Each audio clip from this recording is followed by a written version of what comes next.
Hello and welcome back to the program, We Are Selling. This is our short, sharp tips coming to you live each week. Well, live as in we're only 1 week ahead of the program. And in the last 2 weeks, we've had a great sequence of information from the incredible Mr. Tom Panos. He joins me again. Tom, welcome back to the program. Thanks for having me back, Lee. Tom, great feedback as always. And today's tip is probably a life tip, a vendor management tip, a buyer tip. Let's see how we go. But the tip is this: you don't always want to be right or perceived to be you're the only answer that is out there. And Tom, what we mean by that, and I'm going to get you to delve into this yourself, is sometimes agents think, I know exactly what's going on and you should do as you're told. I'm the expert and I'm correct. And they end up walking away from some great transactions, some great relationships because they're always trying to be right, versus there is a massive power and an influential power where you're not always right, don't know it all too well, and leave that room for collaboration and movement where people listen to you, but because you're being open to different scenarios. Tom, what's your read on this?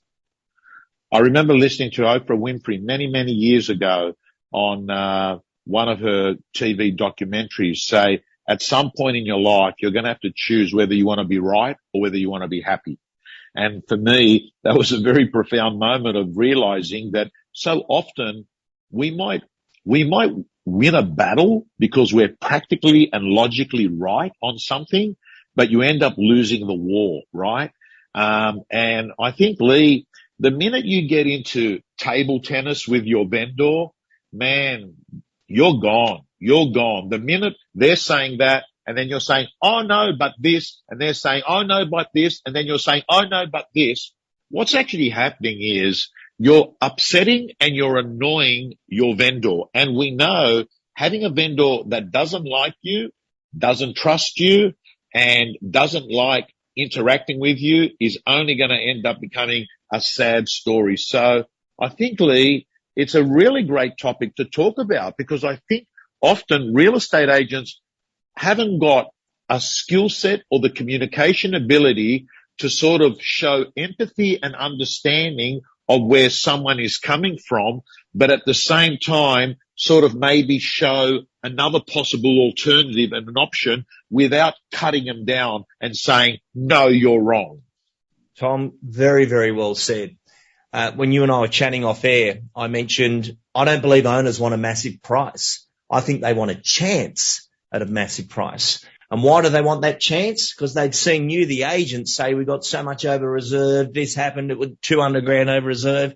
And they're like, I want to be that person. I want that chance. But you're saying, no, I can't be worth that much money.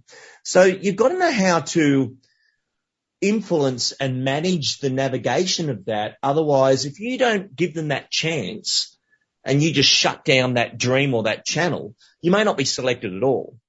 And if we delve into this one, Tom, and I'll give you my thoughts on a scenario of this. Quite often when you're delivering price to an owner, which is a thrill-seeking moment, no matter who you are, the owner has this perception and then you've delivered the figure. So first point is you've got to know how to deliver price, and there should be a structure to that. So if I said to you, Mr. Panos, let's discuss the pricing of your property, and suddenly I've got your full attention, there's no props required, no flip charts, no nothing. You've got them. Let's discuss the pricing of your property. And Tom, there's two prices. There's a mathematical and an emotional. I'll explain the difference. I can get a buyer incredibly excited about the property and agree to pay a figure that you may be thinking or even above. That's the emotional figure.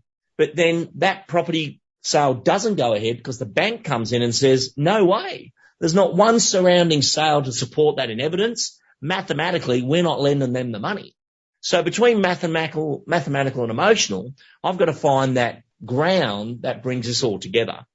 But Tom, I want to share with you on price. Every time I've got a record price, I was wrong. Yeah. I said it was worth this, and it went for 50 or 100,000 over. So I was wrong every time I've ever got a record price, because I've got to come in mathematically and not get you on the market with some fake information, versus mathematically the bank's going to come in and do an automated valuation model. And if we as agents were always right, the market would never go up. Everything would still be 199. So I'm not saying your figure's not out there. You could be right, but I need to show you how I'm mathematically having to price the property, which is part of being a licensed agent, for me to give you information. Out of role play, Tom, what you read? Love it. Love it, love it, love it, because that approach, Lee, is giving them hope, but at the same time, it's not lying to them. It doesn't have to be hard, guys and girls. It doesn't have to be hard.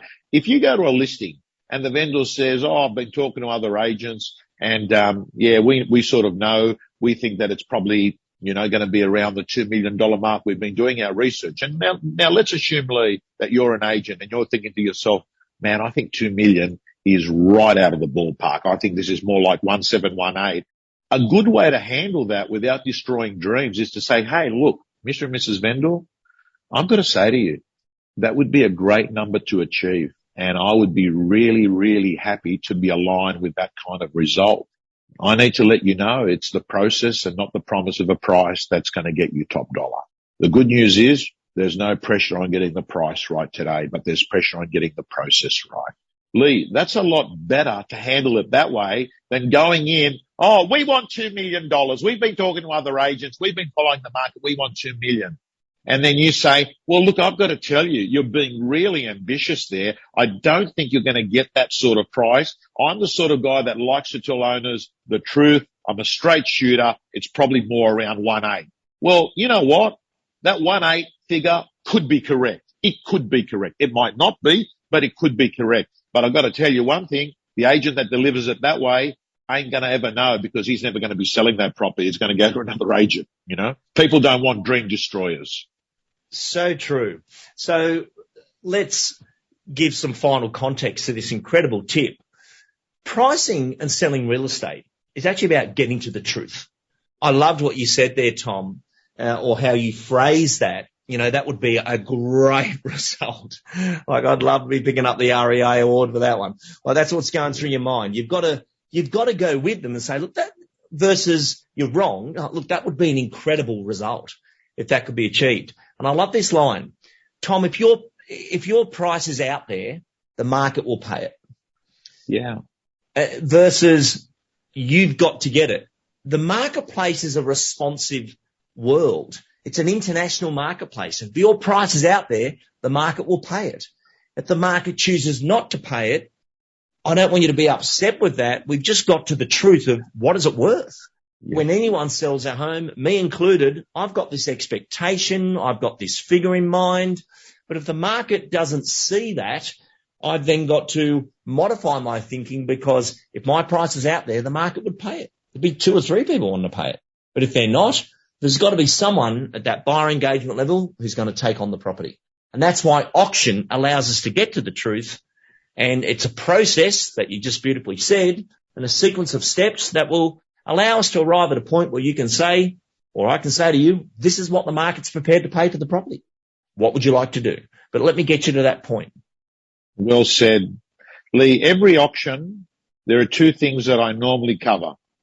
At the start of the auction, they give me the reserve and I'll look at it and I'll say to them, thanks guys, this would be a great result to achieve today. I'd be really, really pumped to be the auctioneer that got this number, right? So that gives them hope, but at the same time, it's sort of telling them this guy here thinks that is a, pretty high number. The second thing, Lee, is if a property gets short on the reserve, I'll go in and I'll see the owners.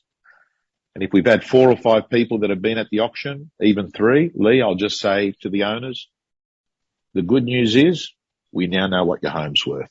And I'll smile. They can't dispute that if there's been people that have been bidding, That's great, Tom. Congratulations. We've worked out what the property's worth. Would you like to release the asset? Or would you like to still be the owner of it tomorrow? To say no is the first 2 letters of nothing. Nothing's going to change. You're not moving. You're not going anywhere. You've got your plans. And I think that's why this is such a good tip today. And what sparked me on this one, Tom, was nothing to do with real estate. There's a great jazz saying. And the great jazz, the jazz musicians, they improvise for hours on end in their solos. And I love music. But the jazz saying is, don't know it all too well, leave some room for God. I love that. that don't know it all too well. Don't be the know-it-all expert where you don't listen to anyone's opinion versus you could be right. If we got that price, Tom, you should say that. If we got that price, I'd be on Channel 7 tonight. Like, meaning that's got to be the auction result of the day. It's a great little throwing line. Just say to them, that would be, we'd be on Channel 7. Gold. Love it. And, over the last 3 weeks, Lee, I've really enjoyed this conversation because it's had an auction tone to it and an auction flavor to it. And I'm really hoping that the agents that are listening to this great podcast beginning to understand and realize the market's changed. It doesn't mean you've got to change the method. Tom Panos, always wonderful to have you on the program. Thank you for joining us. Thank you so much, Lee.